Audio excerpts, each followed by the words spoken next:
Thank you very much, Madam Council General. You have, and I really express my gratitude for the kind words which you have used, and you have mentioned about the certain legislative reforms which have happened through legislation as far as the status of women is concerned. In India, we had this evil practice of triple divorce, oral divorce, since early 13th century. Whereas in most of the Muslim countries in the world, this evil practice was given up, laws were made, even in our neighborhood, laws were made, but in India somehow this could not happen. But now, under our Prime Minister, Shri Narendra Modi ji, because the resistance which came from certain sections of the society, it had religious overtones. It was very difficult for the political leadership to manage it. You needed to show courage, like in the early years of our freedom, when the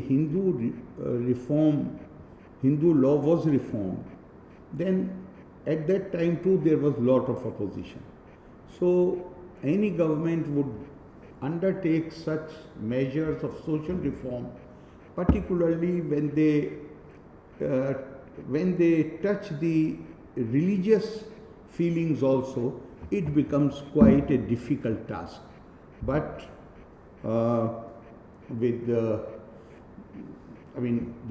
we needed a competent leadership. We have this competent leadership, and we were able to overcome the resistance which was coming. Thank you very much for mentioning that. You have also mentioned about the higher education and the interruptions which have been hindrance which has been caused by COVID-19. Yes, the comfortable zone of old habits that has been trespassed, and there have been lot of problems, but at the same time COVID-19 has presented great opportunities. People are now realizing what I can see is that people have started doing out of box thinking, and now there are many people who are rather insisting on strengthening the system of online education. And I was listening to an interview by Mr. Yuval Noah Harari, the author of Homo Sapiens and other two international bestsellers. He said that the University of Jerusalem, Hebrew University of Jerusalem, had taken the decision to make all courses available online about 10 years back. But the human lethargy or the disinclination to cross that comfortable zone of habits, on one pretext or the other, they kept postponing the implementation of the decision. And after COVID-19, he was saying in his interview that it took less than a week because all the infrastructural logistic facilities were already available. It took less than a week and the decision was implemented. Now COVID, in a sense, has forced us to look for new ways. And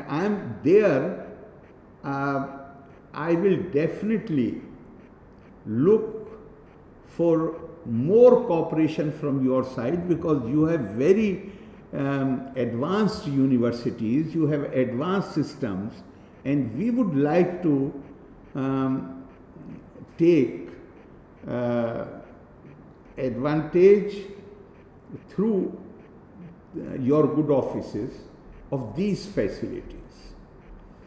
I have already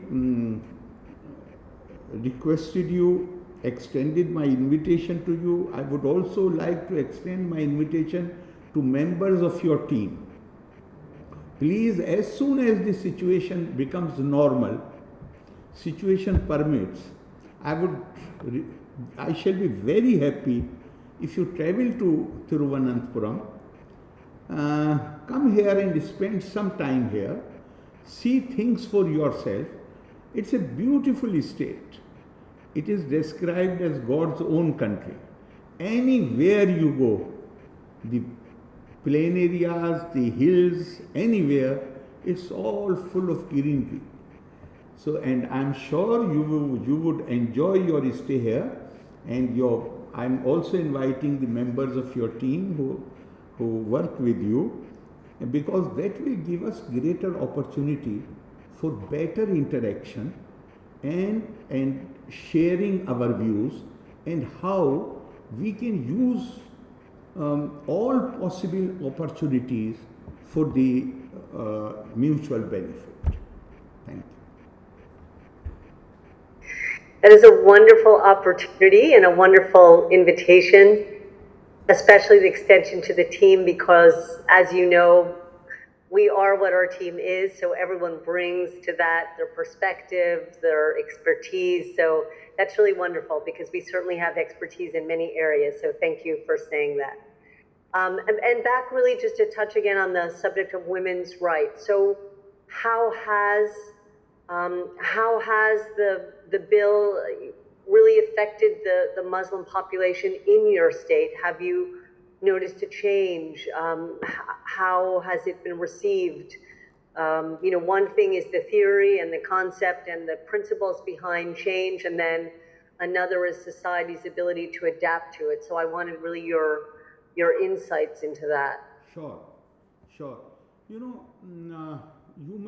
I'm sure you are aware that Kerala not only has very high, not very high, it's 100% literacy percentage. And since very beginning, Kerala has been among our foremost states.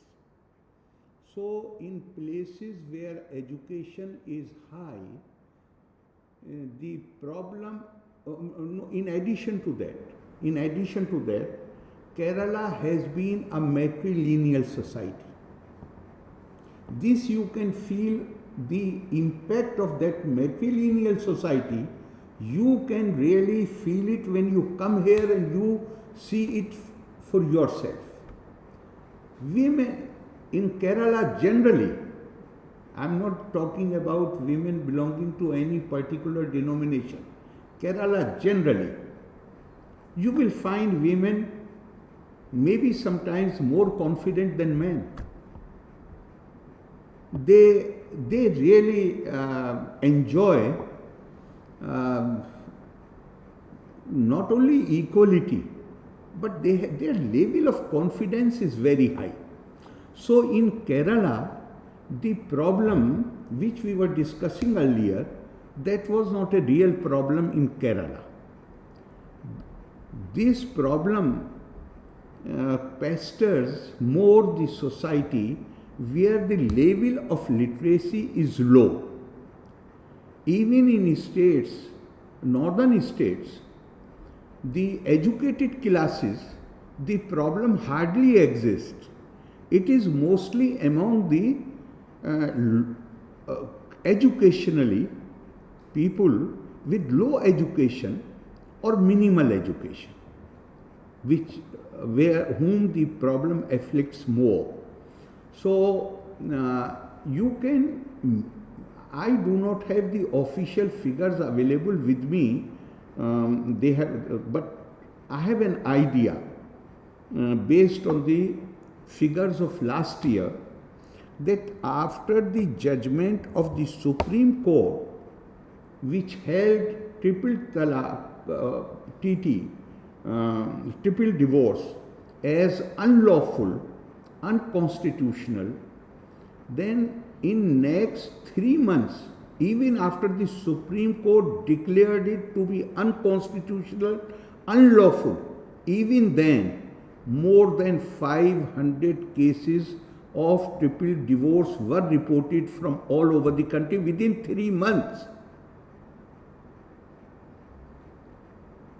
including one in my old constituency, about in the 3rd month. And then I took up this matter with Honorable Prime Minister. I went to him and I said to him that the judgment of the Supreme Court alone cannot stop the pronouncement of 3 divorces, because even if we tell these people that this is unlawful, the local cleric tells the girl's family that if you do not accept, then you will be condemned to hell. This is not just in India. Even in Pakistan, the chairman of this body which is formed by the government to advise the government on the religious validity of various legislations, Qibla Ayaz, he in his letter has said the same thing. He says that Pakistan had outlawed triple divorce in 1962, but it is happening on a large scale. And he says that reason is that howsoever much you try to convince the girl's family that do not accept it, go and report the matter to the police, the local cleric tells them, this is the law of the land and this is the law of God. If you will try to follow the law of land, then you will be condemned to hell. If you follow the law of God, then you will be rewarded. So, this problem affects more those who are living in sort of backward conditions. But after it became law, Supreme Court judgment, I told you that within 3 months, more than 500 cases happened. But after Parliament enacted the law, then I was happily surprised to know last year that the number, only very few numbers, that too in areas who are still where there is so much backwardness that maybe the awareness about the law is not there, maybe they do not have enough awareness or means to report the matter to the police. But by and large, this has come. In Kerala, it was not a problem even earlier. But in rest of the country, by and large, now the problem is by and large checked by this legislation. Thank you. That's really helpful. And also in the area of just awareness in general and education, obviously science holds great promise for youth. And I don't know, in the case of Kerala, where youth are channeling their energies, if you could say that there is like an academic pattern, a trend that's developing. Where do you see the youth focusing? Generally, the large number of students are taking to study of the science subjects, and in fact I would say that this tradition, although due to very adverse circumstances for centuries India suffered, but the tradition of pursuing scientific studies is very old in India. We have great scientists in old times like Aryabhat, like Brahmagupta, the man who invented the what Western Europe, West calls Arab numerals, but Arabs call them Indian numerals. And for instance, the space studies all over the world, the starting point was translation of Brahmagupta's book, Surya Siddhant, which was translated during the Abbasi Caliphate, and its translation reached Spain, and from there it went to various, it was translated into other European languages from Spain. So we have this old tradition, and I earlier mentioned name of Dr. Radhakrishnan. He was our president, vice president, then president, but he is more known as a philosopher, as a teacher of philosophy. And he always said, in most of the convocations, he would insist on this, that any satisfactory system of education should aim at a balanced growth of the personality of the individual. And it should insist on both knowledge and wisdom. Jnanam, Vigyan, Sahitya. I mean, there should be a judicious balance of science, literature, and social studies. And then he always insisted, I remember his words, he always insisted that education is not only training of the intellect, but it should also bring grace into the heart of man. One should be cultured, one should be civilized, and at the same time pursue the scientific studies. And then somewhere he said that wisdom can be, while emphasizing the scientific studies, he said that wisdom can be learned more, can be gained more easily through the study of literature, philosophy, and religion, because they interpret the higher laws of the universe. And if we do not have this, then our minds become victims of confusion, anxiety, defeatism, and mental slums are more dangerous for mankind than the material slums. So science as a subject I think, has a great attraction for the Indian students. And here in Kerala, we have Dr. S.N. Rao, who is one of the foremost scientists of India, based in Bangalore. He heads now he's a very old man, but we have him as our official, unofficial, formal, informal advisor on all aspects of education. So, and he's very kind. He keeps coming to Kerala, he keeps giving his advice, and we try to implement his advice, because we feel that he's a very experienced and very man of profound ability. And in this area, we would also like to benefit from your advice and advice from other US sources which you will identify, or you may identify for us. Thank you very much. So, yeah, that is wonderful to have such a resource next door, in the state next door. But thank you, same. Just, educational exchange is like a parabola, speaking of science, it just opens up the possibilities. And so thank you for opening on our side. And I hope we do, perhaps through the NEP, it could be that there's presence here, or enhanced presence in India of US universities, enhanced presence of Indian universities in the United States, whatever works for everyone. But it's really the best for students and for society, for faculty, for research, ultimately even for industry, because research feeds into industry. So, but I really thank you for your time, and the virtual door remains open for collaboration, all of your ideas, for your team, for all of your advisors, and Thank you for having my team and I today. And I just think there are opportunities, and it's up to us to continue thinking out of the box and to identifying them. And I really thank you for your time, Honorable Governor.